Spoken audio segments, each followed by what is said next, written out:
નમસ્કાર મિત્રો, સ્વાગત છે આપ સૌનું 12મા ધોરણની અંદર વિકલિતના ઉપયોગો આપણે ભણીએ છીએ. ખૂબ મજા આવે એવી વાત છે. વિકલિતના ઉપયોગોની અંદર મહત્તમ અને ન્યૂનતમ મૂલ્ય શોધવાની વાત છે. વિકલિત કસોટીની મદદથી, પ્રથમ વિકલિત કસોટી અને દ્વિતીય વિકલિત કસોટીની મદદથી મહત્તમ અને ન્યૂનતમ મૂલ્ય શોધી શકાય. તો અહીં રકમ છે આપણી સામે f ઓફ x આપણને આપ્યો છે 9x² - 12x + 2 છે. આ વિધેયના મહત્તમ તથા ન્યૂનતમ મૂલ્ય હોય તો શોધવાના છે. હોય તો શોધો, આવો પ્રશ્ન છે. ઓકે, તો શરૂ કરીએ. ચાલો, સૌથી પહેલી વાત તો આની અંદર આ વિધેય f ઓફ x છે એ દ્વિઘાત સમીકરણ છે. મહત્તમ ન્યૂનતમ મૂલ્ય શોધવા છે. તો વિકલિત કસોટી નથી કરતો. ફર્સ્ટ પહેલી મેથડ છે એ આપણે સિમ્પલી વિધેયની રીતે જ કરી નાખીએ કામ. જેટલી મેથડથી થાય છે એ પહેલાં સમજી લઈએ એક વખત, પછી જે તમને મેથડથી કીધું હોય એ રીતે તમે દાખલો ગણી શકો. ફર્સ્ટ મેથડ વિધેયની રીતે જ મહત્તમ ન્યૂનતમ મૂલ્ય મારે શોધવા છે. નો પ્રોબ્લેમ. ચાલો, કેવી રીતના આપણે વિધેયમાં કામ કરતા? ઘણી રીતે મહત્તમ ન્યૂનતમ મૂલ્ય મળી શકે. એમાં પહેલી મેથડ છે વિધેયની અંદર આને પૂર્ણવર્ગ પદાવલી બનાવી નાખો. હા, તો પૂર્ણવર્ગ પદાવલી બનાવી હોય તો 9x² એટલે આ 3x² થાય. આ મધ્યમ પદ વિચારી તો અંતિમ પદ એનું શોધો તો 4 આવશે.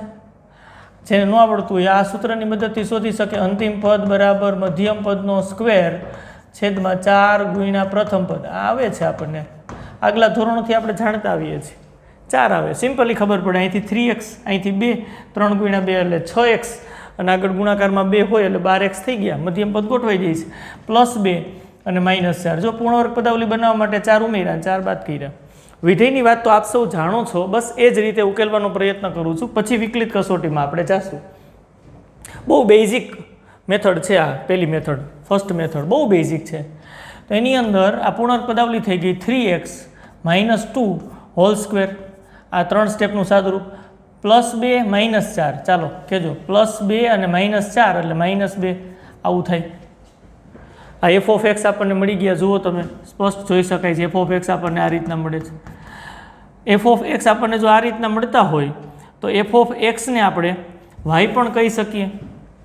f ઓફ x ને આપણે y પણ કહી શકીએ. એટલે સિમ્પલી અહીં કહી દઈએ f ઓફ x બરાબર y બરાબર 3x - 2² અને -2.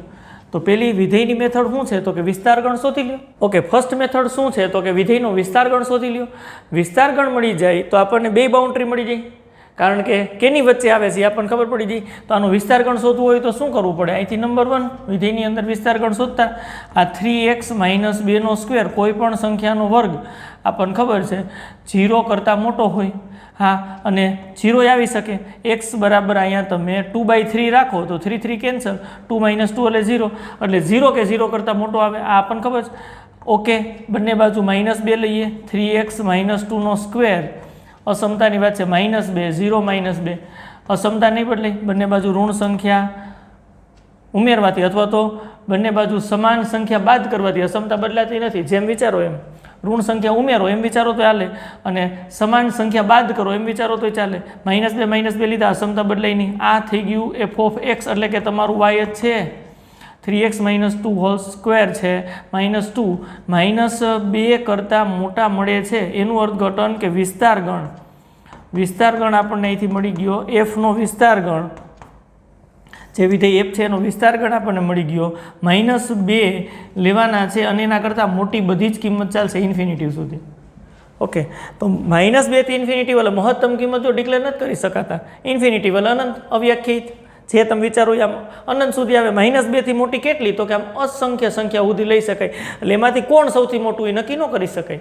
ઓકે, લોઅર બાઉન્ડ્રી મળી ગઈ, નીચલી હદ મળી ગઈ કે -2 આવે છે. -2 કરતાં નાની કિંમત આવતી નથી. એનું અર્થઘટન કે એફની ન્યૂનતમ કિંમત અથવા તો ન્યૂનતમ મૂલ્ય જે કેવું હોય, ન્યૂનતમ કિંમત કેટલી મળે છે? એફની ન્યૂનતમ કિંમત -2 મળે છે. અને એફને મહત્તમ મૂલ્ય એફનું કયો તો વાંધો નથી. એફનું મહત્તમ મૂલ્ય મળતું નથી. ઓકે, બહુ સિમ્પલ વાત છે પેલી મેથડની અંદર. ઓકે, ચાલો હવે વિકલિત કસોટીની મદદથી આ કામગીરી કરીએ. ચાલો, એફ ઓફ એક્સ બરાબર 9x² માઇનસ 12x પ્લસ 2 છે. વિકલિત કસોટીની મદદથી કામ કરવું છે એટલે પહેલું વિકલન લઈ લે. સમીકરણ નંબર 1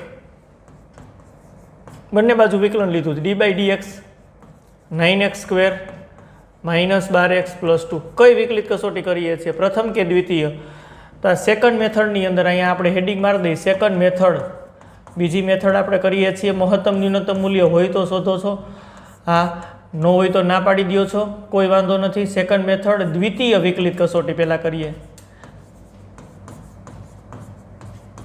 પછી પ્રથમ વિકલિત કસોટી કરશું, કોઈ વાંધો નથી. અને દ્વિતીય વિકલિત કસોટી ઘણી વખત ફેલાઈ થાય તો પ્રથમ વિકલિત કસોટીમાં જવું જ પડે, એટલે મેં દ્વિતીય વિકલિત કસોટી પહેલાં લઈ લીધી છે. એનો મેં સહેલી છે, 2 વખત વિકલન કરી નાખવાનું હોય, બીજું કાંઈ નથી. f'(x) જો અત્યારે આપણે બેઝિક દાખલો લીધો છે અને બધી જ પેટર્નથી ગણવાનો પ્રયત્ન કરીએ છીએ, જેથી કરીને તમને આખો કોન્સેપ્ટ મગજમાં બેસી જાય, પછી તમારે જે રીતે પૂછવું હોય એ રીતે આગળ વધી શકાય. અને કાંઈ ન કીધું હોય તો 3માંથી કોઈ પણ પેટર્ન કરી શકાશે. 9 અચળ 12 down cut 2x minus 12 x નું x ની સાપેક્ષ વિકલન 1 અચળનું 0. ઓકે, નો પ્રોબ્લેમ. ચાલો, તો f'(x) આપણને ક્લિયરલી મળે છે 18x માઇનસ 12.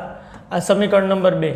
હજી એક વખત વિકલન કરી નાખો f'(x). ચાલો, f'(x) બીજી વખત વિકલન કરો તો d/dx પાછું વિકલન કરવાનું છે. d/dx 18x માઇનસ 12 આવું થાય.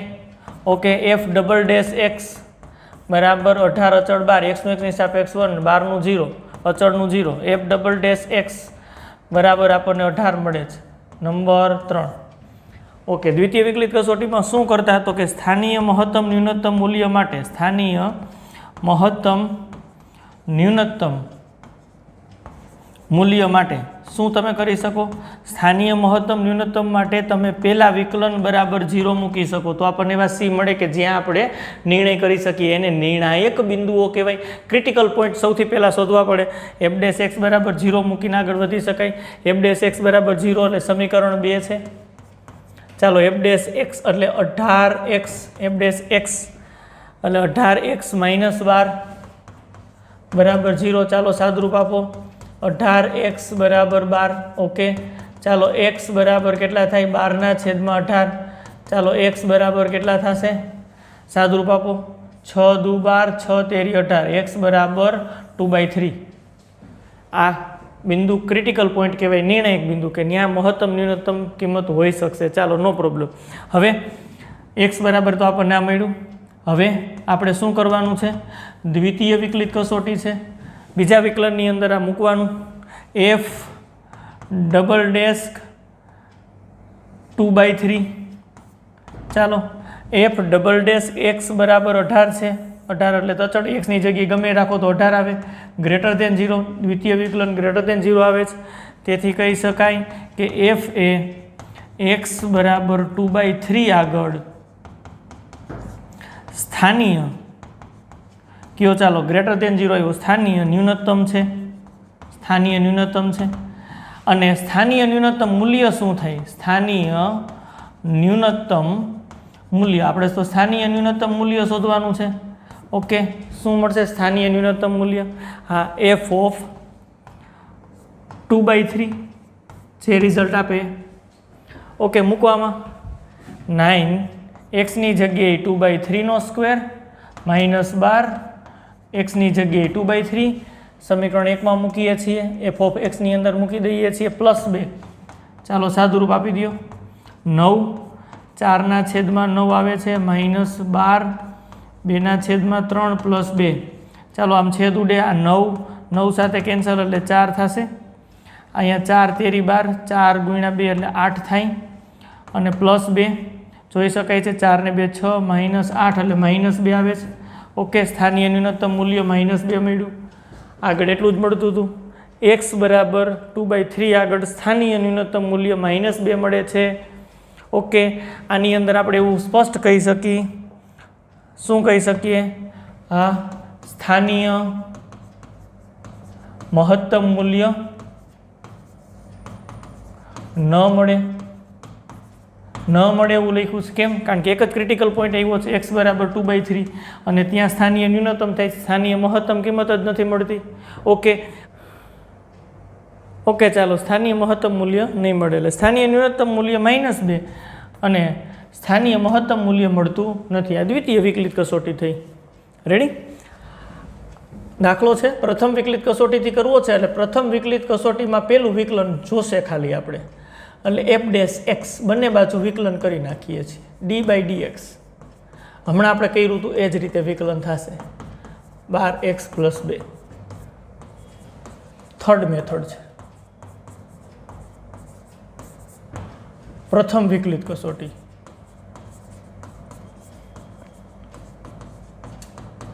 ઓકે, નો પ્રોબ્લેમ. પ્રથમ વિકલિત કસોટીની વાત છે. હવે ચાલો આ દાખલાની વાત કરીએ તો વિકલન કરો તો 9 અહીં ડાઉન કટ એટલે 2x -12 x નું x ની સાપેક્ષ વિકલન 1 અને 2 નું 0. તો જુઓ તો 18x થાય છે -12 આ f'(x) નો પ્રોબ્લેમ. આને રિઝલ્ટ 2 કહી દો. હવે સ્થાનીય મહત્તમ ન્યૂનતમ મૂલ્ય માટે સ્થાનીય મહત્તમ ન્યૂનતમ મૂલ્ય માટે તમારે શું કરવું પડે? પ્રથમ વિકલન બરાબર 0. જો ક્રિટિકલ પોઈન્ટ તો બે વિકલિત કસોટીમાં શોધવાના છે. 18x - 12 બરાબર 0. ક્રિટિકલ પોઈન્ટ્સ મળી જશે. 18x બરાબર 12 એક જ મળે છે.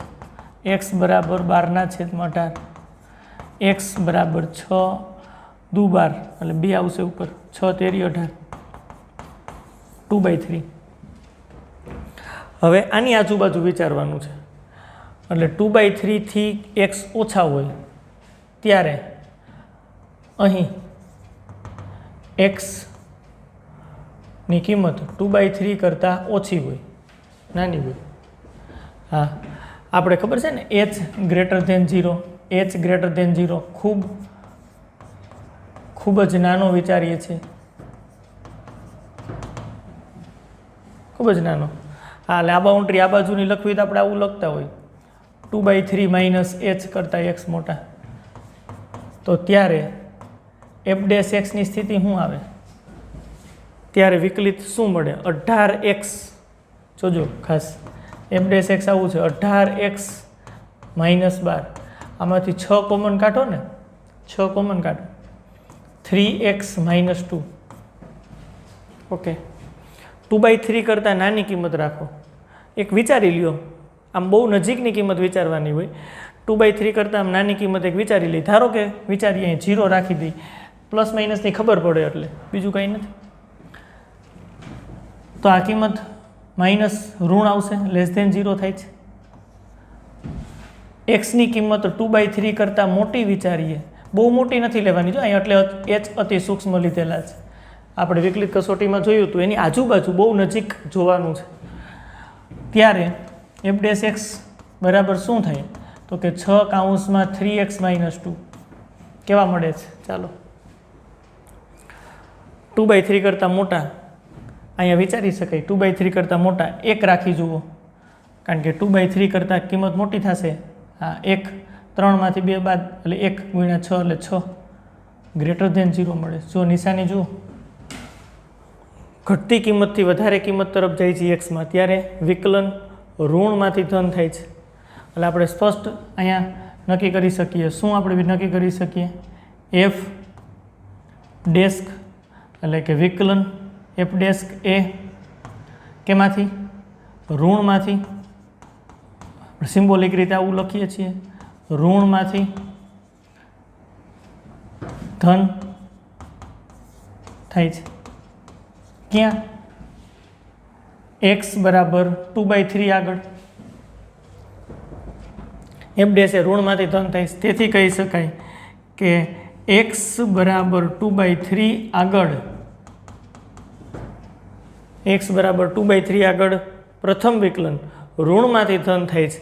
એટલે x બરાબર 2/3 આગળ fનું ન્યૂનતમ મૂલ્ય મળે. પ્રથમ વિકલિત કસોટી યાદ કરાવી દઈ પાછી. f' ઋણમાંથી ધન થાય, આ ઋણમાંથી ધન થાય તો ન્યૂનતમ કિંમત, ધનમાંથી ઋણ થાય તો મહત્તમ કિંમત. નિશાની બદલે નહીં તો ત્યાં સ્થાનીય મહત્તમ ન્યૂનતમ કિંમત હોય નહીં, મળતી ન હોય. બહુ સિમ્પલ વાત છે. એટલે x બરાબર 2/3 આગળ ન્યૂનતમ મૂલ્ય મળે. કેટલું ન્યૂનતમ મૂલ્ય મળે? તો અહીં આપણે નક્કી કરી શકીએ સ્થાનીય ન્યૂનતમ મૂલ્ય એફ ઓફ 2/3. હમણાં આપણે શોધ્યું હતું, સેમ આવશે. એફ ઓફ 2/3 શોધો એટલે 9 2/3 સ્ક્વેર -12 2/3 અને +2. ચાલો સાદુરૂપ આપો એટલે અહીંયા 4 આવે. અહીંયા 9 9 કેન્સલ થાય, 2 નો સ્ક્વેર એટલે 4 -8 +2 બરાબર -2. સ્થાનીય ન્યૂનતમ કિંમત -2 મળે છે. આ પ્રથમ વિકલિત કસોટીની વાત છે. f'(x)ની નિશાની ધનમાંથી ઋણ થાય છે કે ઋણમાં ધન, એ વાત છે. જો ઘણા વિદ્યાર્થીઓને અહીંયા આ અંતરાલની વાત, આપણે અંતરાલ લીધો છે, અંતરાલની અંદર પરફેક્ટ કિંમત લઈને ચેક કરવું હોય તો એ કરી શકે. જો 2/3 એટલે 2/3 એટલે 1 કરતાં નાની કિંમત છે, કારણ કે અંશ કરતાં છેદની કિંમત મોટી છે. એટલે 2/3 કરતાં x નાના લેવાના હોય તો અહીંયા x બરાબર 0 વિચારી શકે. જેવું 0 વિચારો, 18 × x એટલે 0 -12 આમ <0.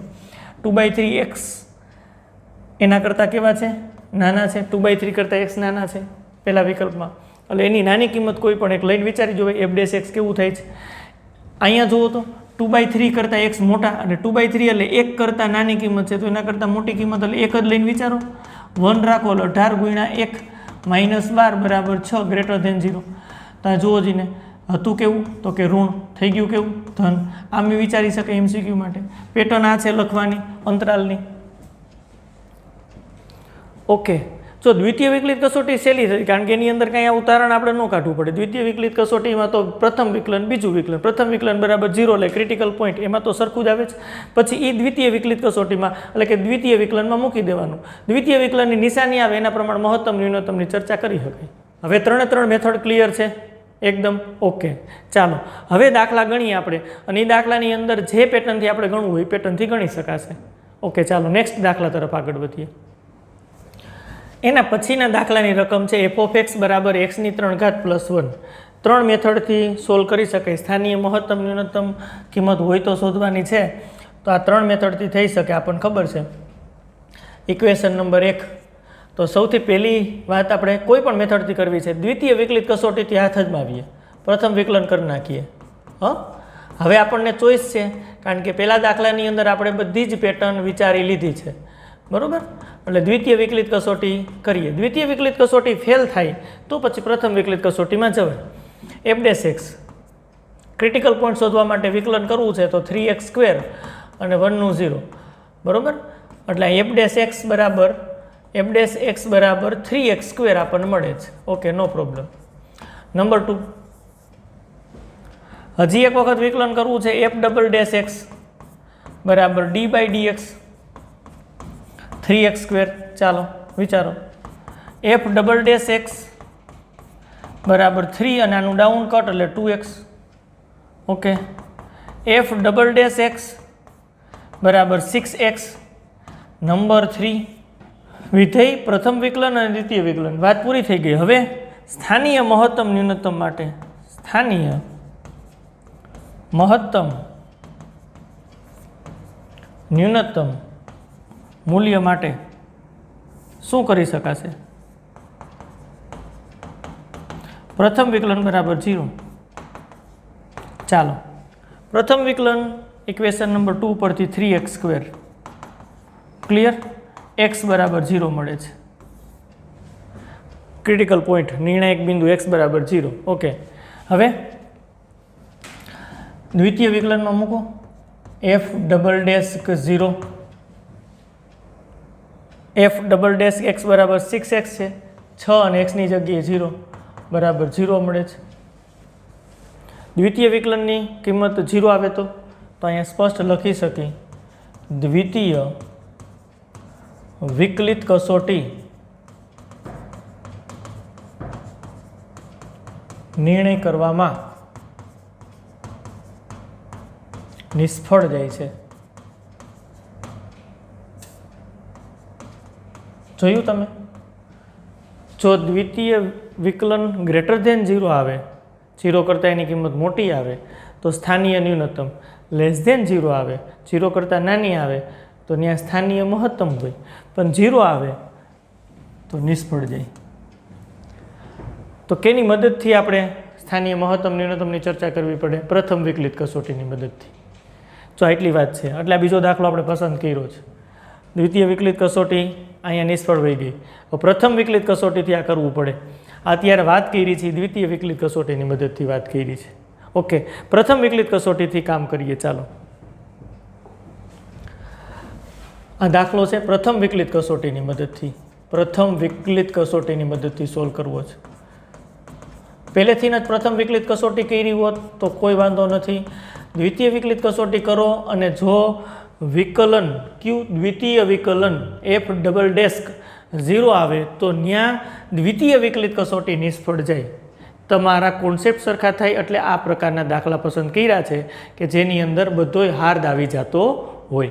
ઓકે, તો હવે આ પ્રથમ વિકલિત કસોટીમાં કામ કેમ કરશું? તો કે ભાઈ પહેલું વિકલન તો કરી નાખો f ડેશ x. ઓકે, સમજાય છે ને ભાઈ બધાને? પ્રથમ વિકલન તો કરવું જ પડશે. તો પહેલા વિકલનની અંદર હમણાં આપણે કર્યું હતું એ જ પ્રમાણે કામ થશે. x ની 3 ઘાત પ્લસ 1 f ડેસ્ક x બરાબર 3x સ્ક્વેર ડાઉન કટ 1 નું 0 f ડેસ્ક x બરાબર 3x સ્ક્વેર આ નંબર 2. ઓકે, સ્થાનીય મહત્તમ ન્યૂનતમ માટે શું કરવું પડે? મહત્તમ ન્યૂનતમ મૂલ્ય માટે પ્રથમ વિકલિત કસોટીમાં શું કરવું પડે?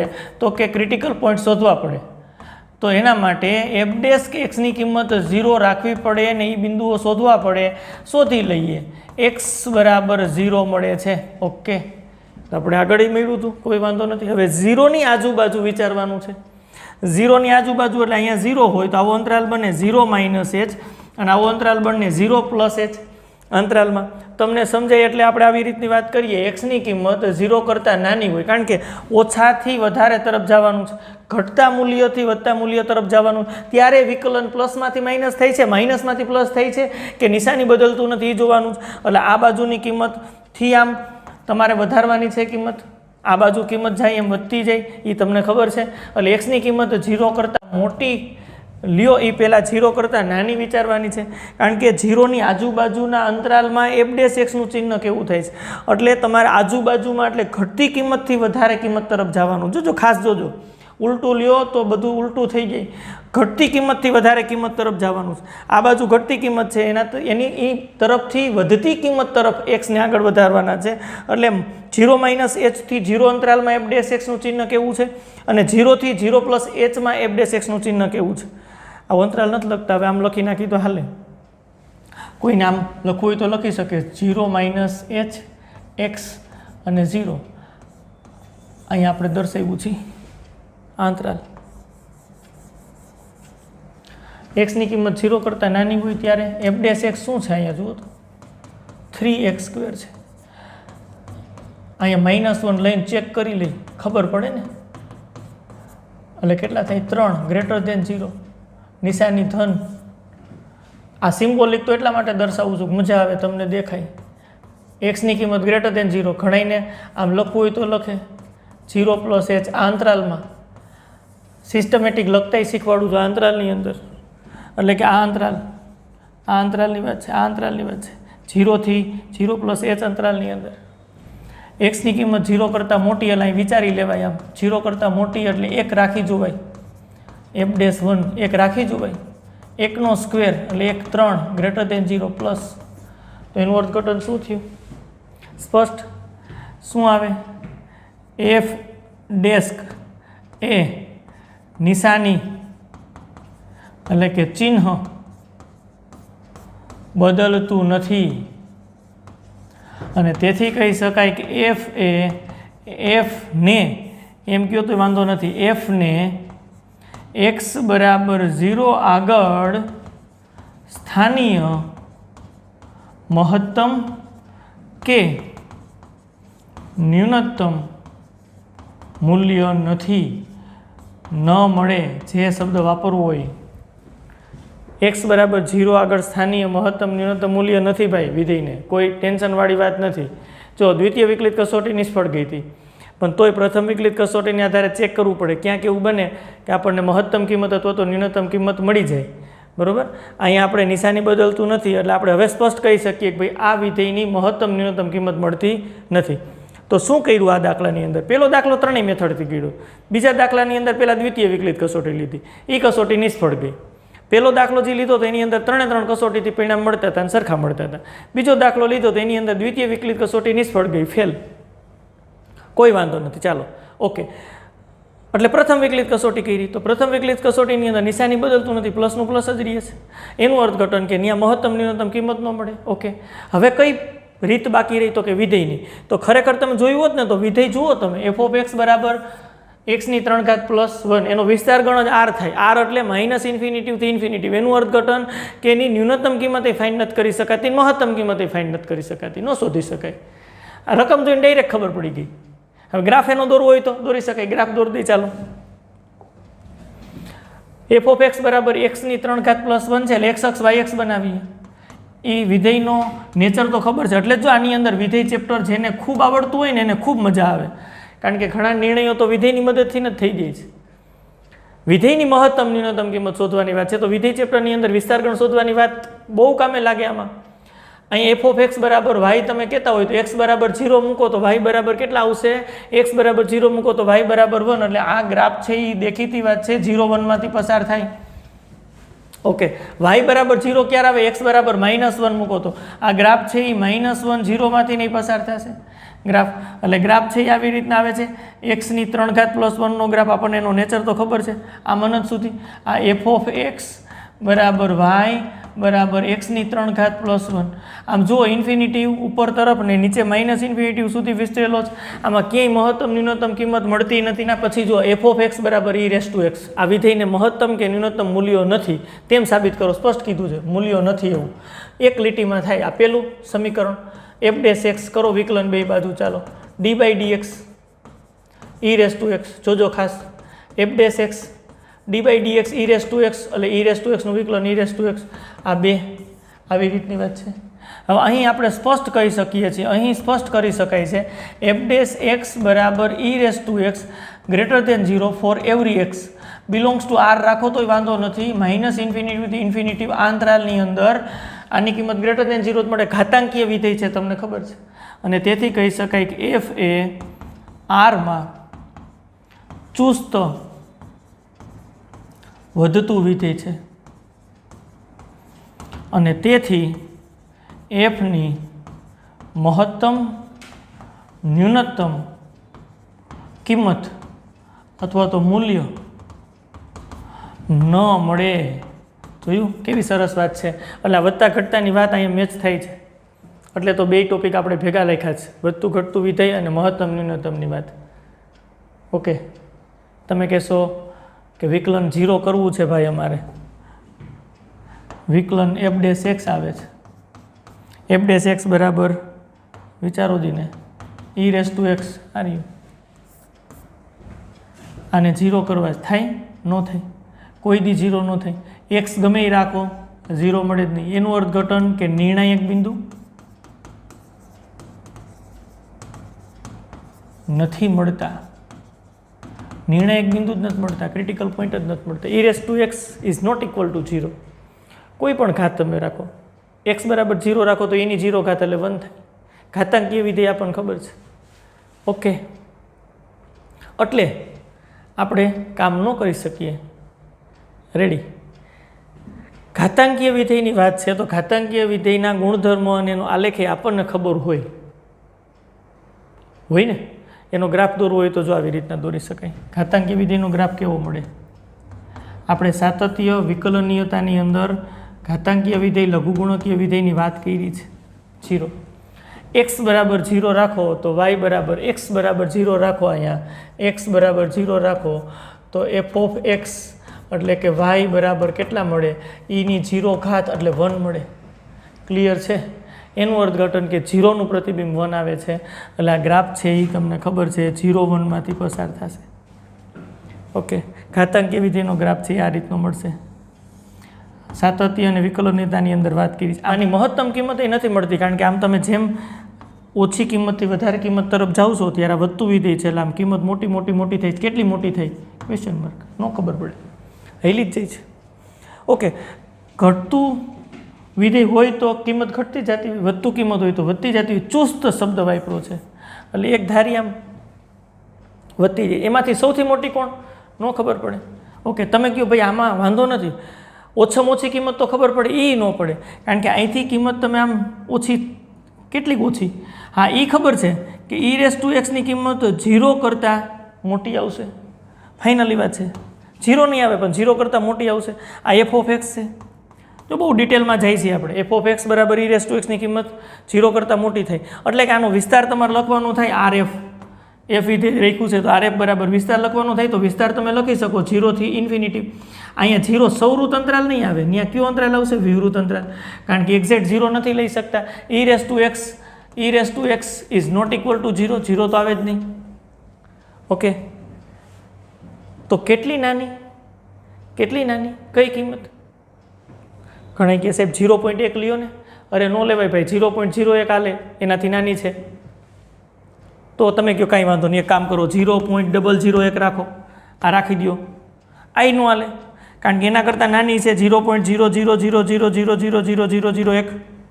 ઓકે, એનાથી નાની હશે 0.00000000001 હાલે. આ હવે એમ કેટલી નાની એ નક્કી ન થાય એટલે ન્યૂનતમ કિંમત એ નથી મળતી ભાઈ. એટલે મહત્તમ ન્યૂનતમ કિંમત શોધી શકાતી નથી. મેક્સિમમ તો આમ ક્વેશ્ચન માર્ક જ હતો, ન્યૂનતમ એ નથી શોધી શકાતી. વિવૃત અંતરાલની અંદર વિસ્તાર ગણ મળે છે. ઓકે, આ બધી ચર્ચા કેને આધારે કરતા હતા? તો કે વિધેયને આધારે ચર્ચા કરતા હતા. ખરેખર વિકલિત કસોટી તો જો અહીંયા લખી છે, પ્રથમ વિકલનની કિંમત > 0 એટલે ચુસ્ત વધતું વિધેય આવે તો સ્પષ્ટ કરી નાખો મહત્તમ ન્યૂનતમ કિંમત ન મળે. અને આવી જ રીતના ચુસ્ત ઘટતું વિધેય આવે તોય તમે કહી દો મહત્તમ ન્યૂનતમ કિંમત નહીં મળે ભાઈ. આ વાત છે. ઓકે, હવે નેક્સ્ટ ક્વેશ્ચન ગણીએ. હજી આ ટાઈપના 2-3 ક્વેશ્ચન લઈએ એટલે એકદમ કોન્સેપ્ટ ક્લિયર થઈ જાય. ચાલો નેક્સ્ટ ક્વેશ્ચન ગણીએ. તો એની અંદર g(x) બરાબર log x છે. નો પ્રોબ્લેમ. ચાલો log x છે, બેઝ લખ્યું નથી એટલે એ આપેલું સમીકરણ કહી દઈએ. તો લોગથી આપ વાકેફ છો. જો log ab અને આમ એમ લખ્યું હોય તો આને ઘાતાંકીય વિધેયમાં કેમ લખી શકાય? એ તરત જ અહીંયા આવી જશે એટલે a(m) બરાબર b આમ થાય. અને આપ જાણો છો આ ઘાતાંકીય વિધેય છે એની કિંમત > 0, એનું અર્થઘટન કે b ધન હોય.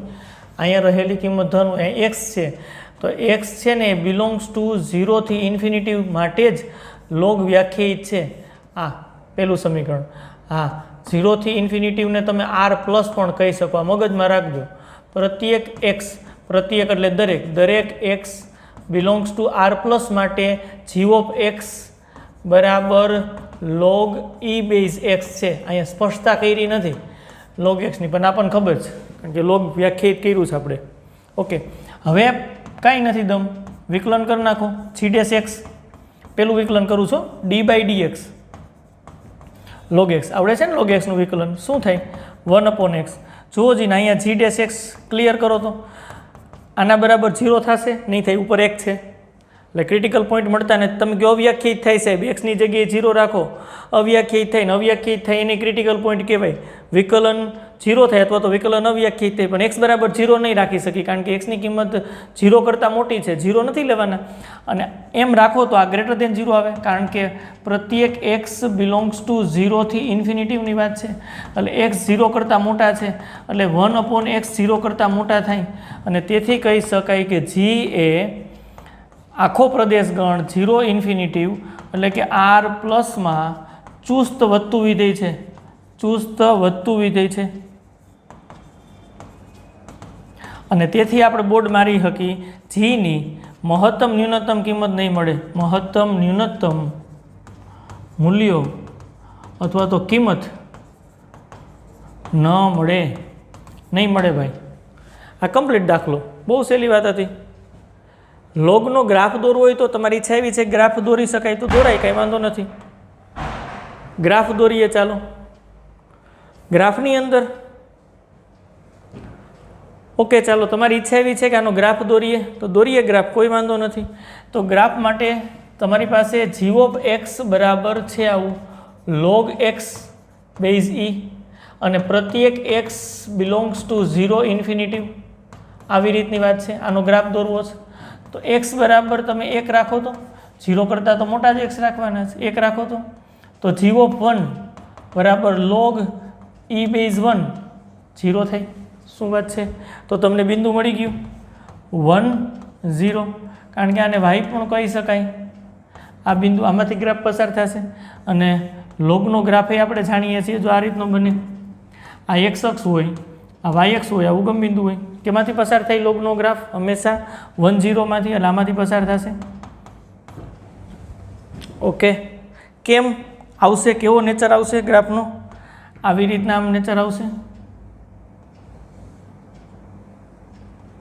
આમ આગળ વધશે. આ g ઓફ x બરાબર log x નો ગ્રાફ છે. હવે જુઓ જોઈએ, નાની ગ્રાફ ઉપરથી નહીં, મહત્તમ ન્યૂનતમ કિંમત. આમ જેમ x વધારતા જાવ છો એટલે ઓછી કિંમતથી વધારે કિંમત તરફ આપણે જઈએ છીએ. એક્સની આ બાજુ તો 0ની આ બાજુ તો ગ્રાફ જ નથી મળતો, કારણ કે વ્યાખ્યાયિત જ 0 થી ઇન્ફિનિટીમાં છે. ઓકે, તો એક્સની કિંમત ઓછીથી વધારે તરફ આમ લઈ જાઓ ત્યારે ગ્રાફ છે એ હંમેશા આમ ઉપર તરફ, એટલે વધતું વિધેય છે, ચુસ્ત વધતું વિધેય છે, એવું ક્લિયર થયું છે. અને એમાંથી સૌથી મોટી કિંમત કઈ? Question mark. આમ તો આગળ વધ્યા જ રાખે છે, એનું અર્થઘટન કે મહત્તમ કિંમત નથી મળતી. સિમિલર આમ નીચે તરફ ગ્રાફ આવે છે એટલે આમ ઓછી થતી કેટલી ઓછી એ ખબર નથી પડતી, આમ અનંત સુધી જાય છે. વાય અક્ષને ક્યાંય ટચ તો નહીં જ થાય, એટલે ત્યાં પણ ક્વેશ્ચન માર્ક, ન્યૂનતમ કિંમત નથી મળતી. ટૂંકમાં મહત્તમ અને ન્યૂનતમ કિંમત ક્રિટિકલ પોઈન્ટ સુધીતા પછી આપણે પ્રથમ વિકલિત અથવા તો દ્વિતીય વિકલિત કસોટીની મદદથી કરી શકશું. જો તમે અહીંયા વિકલન ગ્રેટર ધેન 0 મળી જાય અથવા તો લેસ ધેન 0 મળી જાય, ચુસ્ત વધતું ઘટતુંની વાત આવે તો ત્યાં તમે કહી શકો મહત્તમ ન્યૂનતમ કિંમત મળે નહીં. આટલી સહેલી વાત છે. ઓકે, હવે નેક્સ્ટ ક્વેશ્ચન તરફ આગળ વધીએ. ચાલો, એના પછી આવું વિધેય છે h ઓફ x, અને આપણને રકમમાં તો સ્પષ્ટ મહત્તમ ન્યૂનતમ મૂલ્યો મળતા નથી, એટલે આપણને ખબર પડે કે વિકલન કરશું ને એટલે ડખો થઈ જાય. પેલું વિકલન કરી h ડેશ x, જોજો d/dx, બહુ બધી વાળી વાત છે. ગમે એ વાત હોય ને કોઈ વાંધો નથી. x ની 3 ઘાત, પછી x સ્ક્વેર, પછી x અને 1. ચાલો, down cut 3x square, okay, plus down cut 2x, okay, plus x નું x ની સાપેક્ષ 1, અચળનું 0, h ડેશ x. ચાલો, h ડેશ x યોજીને તમે 3x square plus 2x plus 1 આવું આવે છે. નંબર 2, 3 ગુણ્યા 1, 3 1 3 ના અવયવ પાડો, વચ્ચે 2, 3 ને 1 પ્લસ માઇનસ નો હાલે, 2 અવયવ પ્લસ રાખવા પડે, અવયવ પડતા નથી, વાર્તા પૂરી. અહીંથી h ડેશ x 0 થાય એવું કહી શકાતું નથી. ઓકે, પણ એમને ડાયરેક્ટ શું કામ એને કહેવું જોઈએ? એક કામ કરો ને, આનો વિસ્તાર શોધી લ્યો ને ભાઈ, એટલે આપણને ઓટોમેટિક ખબર પડે. વિસ્તાર શોધવા માટે પૂર્ણપદાવલી બનાવવી પડે. Plus 2x. અંતિમ પદ કેમ શોધશું? હમણાં મેં કીધું હતું અંતિમ પદ બરાબર ન આવડે તો આમ શોધી લેવાય. મધ્યમ પદનો સ્ક્વેર છેદમાં 4 ગુણ્યા પ્રથમ પદ, આમ શોધી લેવાય. આને મધ્યમ પદ રાખવું છે 2x ને, આ પ્રથમ પદ તરીકે આપણે રાખ્યું છે 3x સ્ક્વેર. સાદુરૂપ આપો તો 4x સ્ક્વેર છેદમાં 4 ગુણ્યા 3x સ્ક્વેર. કેન્સલ 1/3, નો પ્રોબ્લેમ. પ્લસ 1/3, પ્લસ 1 તો છે જ, માઇનસ 1/3. ઓકે, આગળ વધો. ચાલો, 3x square plus 2x plus 1/3. આ પૂર્ણપદાવલી માટે 3 પદ રેડી છે. પ્લસ અહીંયા 3 લસાલ્યો આ બે પદમાં, 3 - 1 થશે. આ √3x પ્લસ 1/√3 એનો સ્ક્વેર પ્લસ 2/3. ચાલો, હવે તો ક્લિયર કહી શકાય ને ભાઈ, આની કિંમત 2/3 કે એના કરતાં મોટી મળે, વર્ગ છે, ડાયરેક્ટ કહી શકાય ભાઈ. એનું અર્થઘટન h ડેશ એક્સની કિંમત 0 કરતાં મોટી છે, 2/3 કરતાં મોટી ભાઈ, 0 કરતાં મોટી. તેથી h ચુસ્ત વધતું વિધેય છે. તેથી બોર્ડ મહત્તમ ન્યૂનતમ મૂલ્યો ન મળે એવું ના પાડી દે છે. બોર્ડની અંદર ના પાડે એવું લખી નાખીએ. આ તો વર્ગ છે એટલે હંમેશા 0 કે 0 કરતાં મોટું, બે બાજુ 2/3 એડ કરીએ એટલે આ ક્ષમતા મળે. નાની અસમતા તો ફટાફટ તમે સોલ્વ કરી શકો છો, કોઈ વાંધો નથી. એટલે ક્લિયર, 2/3 કરતાં મોટું એટલે 0 કરતાં મોટું જ આવે. વિકલન 0 કરતાં મોટું એટલે ચુસ્ત વધતું વિધેય, અને ચુસ્ત વધતું વિધેય તો મહત્તમ ન્યૂનતમ કિંમત ન મળે. તમે કહો અમારા પૂર્ણપદાવલી બનાવી, ન બનાવી હોય તો ડેલ્ટા શોધી લ્યો. આ દ્વિઘાત સમીકરણ જ વિચારો, દ્વિઘાત સમીકરણ છે તો ડેલ્ટા શોધશો. નેક્સ્ટ રીત, પાછી બીજી રીત, ઘણી રીતે વિચારી શકાય ભાઈ. તમને જેટલું મેથ્સ સરસ આવડે ને ભાઈ એટલી રીતે વિચારી શકાય હો ભાઈ, આમાં બહુ મજાની વાત છે. ABC ડિક્લેર કરી દો. A બરાબર 3 છે, B બરાબર 2 છે, C બરાબર 1 છે, B એટલે 2 -4, A એટલે 3, C એટલે 1. વિચારો 4 -12 બરાબર -8. શું વાત છે? Less than 0. Delta less than 0 આવે એટલે વાસ્તવિક બીજ ન મળે. આ સંકર સંખ્યાના બીજ મળે કોઈ વાંધો નથી, પણ વાસ્તવિક તો ન જ મળે. અને આપણે વાસ્તવિક સંખ્યા ઉપર જ મહત્તમ ન્યૂનતમની ચર્ચા કરવાની છે ને ભાઈ. કાર્ટેશિયન પદ્ધતિ x અક્ષ y અક્ષ x અક્ષની અંદર બધી વાસ્તવિક કિંમત લેવાની છે. સંકર સંખ્યા ઉપર તો આપણે આગળ નથી વધતા. એનું અર્થઘટન વાસ્તવિક બીજ નથી મળતા. એનું અર્થઘટન એવા x નથી મળતા કે આના બરાબર 0 થાય. કયા ટાઈપના? તો કે રિયલ ટાઈપના, એટલે કે વાસ્તવિક x નથી મળતા કે h' ને 0 બનાવે. એનું અર્થઘટન કે નિર્ણાયક કિંમતો મળતી નથી, નિર્ણાયક બિંદુ નથી મળતા. અને ત્યાં પછી મહત્તમ ન્યૂનતમની ચર્ચા કરવાની હોય પણ બિંદુ જ નથી મળતા. લખી નાખ્યું સ્થાનીય ન્યૂનતમ મહત્તમ કિંમત ન મળે. છે ને એકદમ મજા આવે એવી વાત. આ રીતે આગળ વધવું હોય તો કાંઈ વાંધો નથી. અને આ તો મેં એકદમ ક્લિયર કટ વાત કરી દીધી. ઓકે, ચાલો વિકલિત કસોટીથી કામ કરવાની વાત કરીએ તો સૌથી પહેલાં એની અંદર h(x) બરાબર sin x plus cos x છે. નંબર 1. h' પહેલું વિકલન d/dx sin x plus cos x. Okay, h' બરાબર sin x નું વિકલન cos x નું માઇનસ sin x. આ નંબર 2. દ્વિતીય વિકલિત કસોટીથી જ કામ કરીએ એટલે હજી એક વખત વિકલન કરી નાખો. d/dx cos x minus sin x. ચાલો શું થશે? h ડબલ ડેશ x બરાબર cos x નું માઇનસ sin x થાય, sin x નું cos x થાય. નંબર 3. સ્થાનીય મહત્તમ ન્યૂનતમ મૂલ્ય માટે સ્થાનીય મહત્તમ ન્યૂનતમ મૂલ્ય માટે શું કરી શકાય? ચાલો કહીએ. h' x પ્રથમ વિકલન બરાબર 0. નિર્ણાયક બિંદુ શોધવા છે ને. શું છે? cos x sin x બરાબર 0. તો આની મદદથી શું થાય? cos x બરાબર sin x. ચાલો તો આવું કરી શકાય. cos x ને છેદમાં લઈ લ્યો, લાઈ 1 sin x ના છેદમાં cos x. સીધી જ ખબર પડી જાય, પણ આપણે તો ટેનની કિંમત મેળવી લઈએ. tan x બરાબર 1. x તમારે રાખવાના છે એ 0 થી π/2 ની વચ્ચે રાખવાના છે. 0 થી π/2 એટલે પ્રથમ ચરણ થાય. પ્રથમ ચરણ તો પ્રથમ ચરણમાં x કેટલા રાખશું ત્યાં tan x ની કિંમત 1 થાય. અહીંથી વ્યાપક ઉકેલમાં આગળ વધી શકાય, પણ ક્લિયર દેખાય છે. x બરાબર π/4. x બરાબર π/4. ચાલો દ્વિતીય વિકલનની અંદર મૂકી દઈ. h ડબલ ડેશ x બરાબર આપણી પાસે છે minus sin x minus cos x. Okay, અને h ડબલ ડેશ x ની જગ્યાએ આપણે મૂકવાના થશે π/4 માઇનસ sin π/4 માઇનસ cos π/4. આવું થાય ને. sin π/4 એટલે 1/√2 માઇનસ તો છે જ. √2 લસા લઈ લ્યો. -1 એટલે -2 માઇનસ √2 લેસ દેન 0 આવે છે. તેથી કહી શકાય કે h એ x બરાબર π/4 આગળ સ્થાનીય લેસ દેન 0 આવ્યું છે. સ્થાનીય મહત્તમ મૂલ્ય મળે. સ્થાનીય મહત્તમ મૂલ્ય કેટલું?